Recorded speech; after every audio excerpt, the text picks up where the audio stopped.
আসসালামু আলাইকুম বন্ধুরা, আশা করি আপনারা সকলেই ভালো আছেন। কিয়ামতের পর হজরত ইসরাফিল আলাইহিসসালাম যখন সিংগায় ফুঁ দেবেন, তখন সাথে সাথে সমস্ত লোক কবর থেকে উঠে হাসরের মাঠে জমা হবে। হাদিস শরীফে বর্ণিত আছে, হজরত ইসরাফিল আলাইহিসসালাম একাধিক্রমে 3 বার সিংগায় ফুৎকার দেবেন। প্রথমবারে ফুৎকারে পৃথিবীর যাবতীয় প্রাণী অচৈতন্য হয়ে পড়বে, দ্বিতীয়বারে ফুৎকারে সব কিছু নিশ্চিহ্ন হয়ে যাবে এবং তৃতীয়বারের ফুৎকারে আবার সব কিছুই পুনর্গঠিত হয়ে স্বাভাবিক অবস্থা প্রাপ্ত হয়ে কিয়ামত অনুষ্ঠিত হবে। তখন কিছু লোকের চেহারা ধীর, স্থির, আনন্দময়, শান্ত, আলোকিত থাকবে। অথচ তখন কিছু কিছু লোকের চেহারা মলিন, কালো, ভীত ও চিন্তিত থাকবে। আর যখন তারা নিজের সামনে কিছু লোককে ধীর, স্থির, আনন্দিত, আলোকিত দেখবে, তখন নিঃসন্দেহে তাদের মধ্যে স্বীয় লাঞ্ছনা ও অপমানের অনুভূতি কয়েক গুণ বৃদ্ধি পাবে। মানুষ তার কবর থেকে পোশাকহীনভাবে উঠবে। সর্বপ্রথম হজরত মুহাম্মদ সাল্লাল্লাহু আলাইহি ওয়াসাল্লাম, হজরত ইব্রাহিম আলাইহিসসালাম এবং অন্যান্য নবীগণকে পোশাক পরানো হবে। এরপর অলি, সৎ লোক, শহীদ ও ইমানদার ব্যক্তিদেরকে পোশাক পরানো হবে। কিন্তু কাফের, মুশরিক, মুনাফিক, ফাসেক, ফাজের এরা পোশাকহীন অবস্থায় থাকবে। পোশাকহীন লোকেরা তাদের সামনে পোশাক বিশিষ্ট লোক দেখে লাঞ্ছনা ও অপমান বোধ করবে। লোকেরা স্বীয় কবর থেকে ক্ষুধার্ত ও পিপাসিত অবস্থায় উঠবে, কিন্তু ইমানদারগণকে আম্বিয়াগণ নিজ নিজ হাউজ থেকে পানি পান করাবেন। কাফের, মুশরিক, বিদাতীরা পানি পান করার জন্য অগ্রসর হবে, কিন্তু তাদেরকে সাথে সাথে ধিক্কার দেওয়া হবে। নিঃসন্দেহে ওই সময় তা তাদের লাঞ্ছনা ও অপমানের পরিমাণ আরও বৃদ্ধি করে দিবে। কিছু কিছু লোক হাসরের মাঠে এমনভাবে দাঁড়াবে যে সূর্য তাদের থেকে 1 মাইল দূরত্বে থাকবে, উলঙ্গ থাকবে, ক্ষুধায় ও পিপাসায় কাতর থাকবে, ঘামতে থাকবে।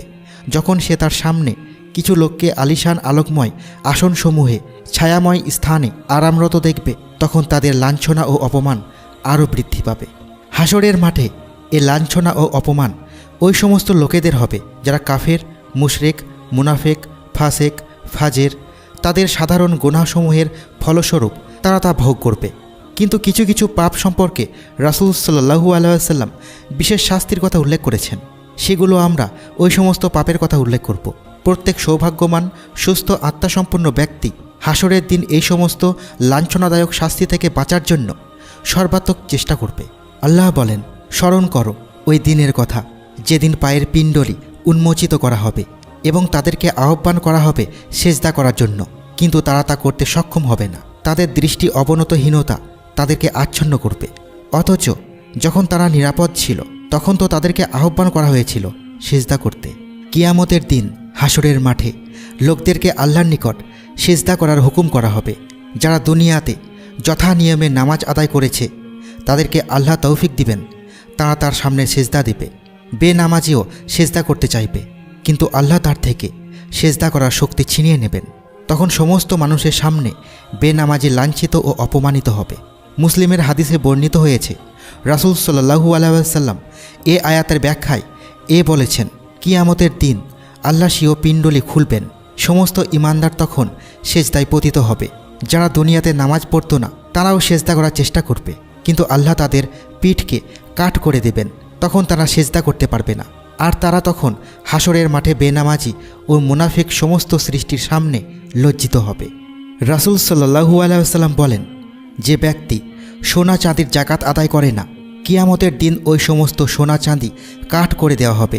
তারপর তা জাহান্নামের আগুনে গরম করা হবে, আর তা দিয়ে যাকাত আদায় নাকারীদের কপাল, রান, পিঠে দাগ দেওয়া হবে। 50,000 বছর পর্যন্ত তারা এই শাস্তি ভোগ করতে থাকবে। যে ব্যক্তি উট, গাভী, বকরি ইত্যাদি যাকাত আদায় করবে না, তাকে কিয়ামতের মাঠে অন্ধ মুখে ওঠানো হবে। ওই গাভী, বকরি তখন তরুতাজা হয়ে এসে স্বীয় মালিককে পদদলিত করতে থাকবে, আর 50 বছর পর্যন্ত তাদের উপর এ শাস্তি চলতে থাকবে। এছাড়া সুদখোর হাসরের মাঠে উপস্থিত হবে এবং 50,000 বছর পর্যন্ত পাগলের ন্যায় এদিক সেদিক ঘুরতে থাকবে। হজরত মুহাম্মদ সাল্লাল্লাহু আলাইহি ওয়াসাল্লাম বলেন, হত্যাকারী ও নিহত ব্যক্তি হাসরের মাঠে এমনভাবে উপস্থিত হবে যে নিহত ব্যক্তির হাতে হত্যাকারীর মাথা ও কপাল থাকবে। নিহত ব্যক্তির রগ দিয়ে তাজা রক্ত প্রবাহিত হতে থাকবে, আর সে আল্লাহর নিকট আবেদন করবে যে, হে আমার রব, সে আমাকে হত্যা করেছে। এমনকি নিহত ব্যক্তি তখন হত্যাকারীকে ছেঁচড়াতে ছেঁচড়াতে আল্লাহর আরশের নিকট নিয়ে যাবে। তিরমিজি। নবী সাল্লাল্লাহু আলাইহি ওয়াসাল্লাম বলেন, যে ব্যক্তি অন্যায়ভাবে কারো কাছ থেকে কোনো জমিন ছিনিয়ে নেয়, কিয়ামতের দিন 7 তবক জমিন তার গলায় ঝুলিয়ে দেওয়া হবে। হজরত মুহাম্মদ সাল্লাল্লাহু আলাইহি ওয়াসাল্লাম সোয়াদ বিন আওয়াদাকে নির্দেশ দিলেন, যাও অমুক বংশের জাকাত উঠিয়ে নিয়ে আসো। সাথে সাথে এ কথাও বললেন, কিয়ামতের দিন এমন অবস্থায় আসবে না যে তুমি তোমার কাঁধে উট বহন করছো আর তা আওয়াজ করতেছে, সেও কাঁধে গাভী বহন করছো আর আওয়াজও করছে, সেও কাঁধে বকরি বহন করছো আর তা আওয়াজও করছে। সাহাবী আবেদন করলেন, ইয়া রাসূলুল্লাহ, আমাকে এ দায়িত্ব থেকে মুক্ত দিন।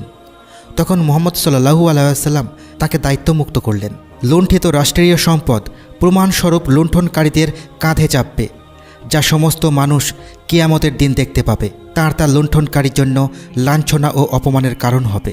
রাসূল সাল্লাল্লাহু আলাইহি ওয়াসাল্লাম বলেন, জুলুম কিয়ামতের দিন জুলুমকারীর জন্য অন্ধকার হয়ে উপস্থিত হবে। বুখারী। জালেম হাসরের মাঠে অন্ধকারে ঘুরে বেড়াবে, কোনো সাহায্যকারী বা তার ডাকে সাড়া দেওয়ার মতো কাউকে পাবে না। রাসূল সাল্লাল্লাহু আলাইহি ওয়াসাল্লাম বলেন, কিয়ামতের দিন অহংকারকারীকে পিপীলিকার ন্যায় করে মানবাকৃতিতে উঠানো হবে, ফলে সর্বদিক থেকে তাকে লাঞ্ছনা চেপে ধরবে। রাসূল সাল্লাল্লাহু আলাইহি ওয়াসাল্লাম বলেন, ওয়াদা ভঙ্গকারী কিয়ামতের দিন এমনভাবে আসবে যে তার পিঠে পতাকা লাগানো থাকবে, প্রত্যেককে দেখে বোঝা যাবে যে কে কী ধরনের ওয়াদা ভঙ্গ করেছে। রাসূল সাল্লাল্লাহু আলাইহি ওয়াসাল্লাম বলেন, যে ব্যক্তি বিনা প্রয়োজনে মানুষের নিকট চাইবে, কিয়ামতের দিন সে এমনভাবে আসবে যে তার চাওয়া তার মুখের সামনে ঝুলন্ত নিদর্শন স্বরূপ থাকবে। রাসূল সাল্লাল্লাহু আলাইহি ওয়াসাল্লাম বলেন, লোক দেখানো কাজকারীদের সাথে আল্লাহ কিয়ামতের দিন খুবই রিয়া করবেন। একাধিক স্ত্রী থাকলে তাদের সাথে ন্যায় আচরণ না করা। রাসূল সাল্লাল্লাহু আলাইহি ওয়াসাল্লাম বলেন, যে ব্যক্তি 2 জন স্ত্রী ছিল আর সে তাদের কোনো একজনের প্রতি বেশি সম্পর্ক রাখত, তাহলে কিয়ামতের দিন সে এমনভাবে উপস্থিত হবে যে তার অর্ধ শরীর অকেজু থাকবে। কিছু কিছু কাজ সম্পর্কে রাসূল সাল্লাল্লাহু আলাইহি ওয়াসাল্লাম বলেছেন যে এদের প্রতি আল্লাহ কিয়ামতের দিন দৃষ্টিপাত করবেন না। আর ওই সমস্ত কাজগুলি হলো পিতামাতার অবাধ্য হওয়া, দায়ুস হওয়া, মহিলারা ছেলেদের সাদৃশ্য এবং ছেলেরা মহিলাদের সাদৃশ্য অবলম্বন করা, বৃদ্ধ বয়সে জেনা করা, শাসকদের স্বীয় অধীনস্থদের সাথে মিথ্যা বলা, অভাবী অবস্থায় গৌরব করা, বন জঙ্গলে বা অন্য কোনো স্থানে পানি না পাওয়া গেলে মুসাফিরকে পানি না দেওয়া, মিথ্যা কথা বলে মাল বিক্রি করা, দুনিয়ার সম্পদের জন্য শাসকদের সাথে সম্পর্ক স্থাপন করা। এগুলি ওই সমস্ত আমল যে কারণে কিয়ামতের দিন আল্লাহ এইসব ব্যক্তিদের প্রতি দৃষ্টিপাত করবেন না এবং তাদেরকেও পবিত্র করবেন না। হাসরের মাঠে মানুষের জন্য এর চেয়ে বড় অপমান আর লাঞ্ছনা কী হতে পারে? যিনি অত্যন্ত দয়ালু, আল্লাহ সেদিন তাদেরকে তিনি স্বীয় রহমত থেকে বঞ্চিত করবেন। আল্লাহ দয়া করে আমাদেরকে তা থেকে রক্ষা করুন। নিশ্চয় তিনি দয়ালু ও ক্ষমাশীল। মনোযোগ সহকারে চিন্তা করুন, পৃথিবীতে মানুষের ইজ্জত তার নিকট কত গুরুত্বপূর্ণ বিষয়। মানুষ এমন সর্বপ্রকার ভুল ভ্রান্তি থেকে বাঁচার জন্য চেষ্টা করে যাতে তার সম্মানে দাগ না পড়ে। আর যদি কখনো এমন কোনো ভুল হয়েই যায় তাহলে তা ঢাকার চেষ্টা করে যাতে অন্যদের সামনে অপমানিত না হতে হয়। কোনো সময় মানহানির বিষয়গুলো আদালত পর্যন্ত পৌঁছে যায় আর মানুষ তার সম্মান রক্ষার্থে লক্ষ কোটি প্রমাণ পেশ করে। চিন্তা করুন, পরকালে আমরা নিজেদেরকে অপমান ও লাঞ্ছনা থেকে বাঁচার জন্য কতটুকু চিন্তা করি, যেখানে না কোনো ভুল গোপন করা যাবে আর না কোথাও কোনো মানহানির মামলা পেশ করা যাবে। যদি আমাদের পরকালের প্রতি ঈমানের দাবি সত্য হয় তাহলে আমাদের পৃথিবীর অপমান ও লাঞ্ছনা থেকে বাঁচার জন্য একটু অধিক চিন্তা করা উচিত।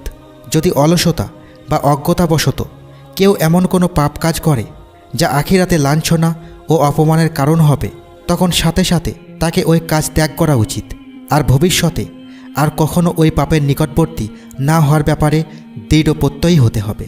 পূর্বে পাপের জন্য লজ্জিত হওয়ার সাথে সাথে আল্লাহর নিকট তওবা করতে হবে। তাহলে আশা করা যায় যে দয়াময় ও ক্ষমাশীল আল্লাহ আমাদের অতীতের পাপসমূহ ক্ষমা করে দিবেন আর পরবর্তীর জন্য আমাদের আমলসমূহকে সংশোধন করে দিবেন। কিন্তু যদি কেউ এই সব কিছু জানার পরও উল্লেখিত পাপ ত্যাগ না করে তাহলে তারাই ওই সমস্ত লোকের অন্তর্ভুক্ত হবে যারা কিয়ামতের দিন নিজেই স্বীকার করবে যে আল্লাহ বলেন, যদি আমরা শুনতাম বা বিবেক বুদ্ধি প্রয়োগ করতাম তাহলে আমরা জাহান্নামী হতাম না। সূরা মুলক আয়াত নম্বর 10। আল্লাহ সমস্ত মুসলমানদেরকে এর নিকৃষ্ট পরিণতি থেকে রক্ষা করুন। আর হাসরের মাঠে লাঞ্ছনামূলক আমল থেকে বাঁচার তৌফিক দান করুন। আমিন আমিন আমিন।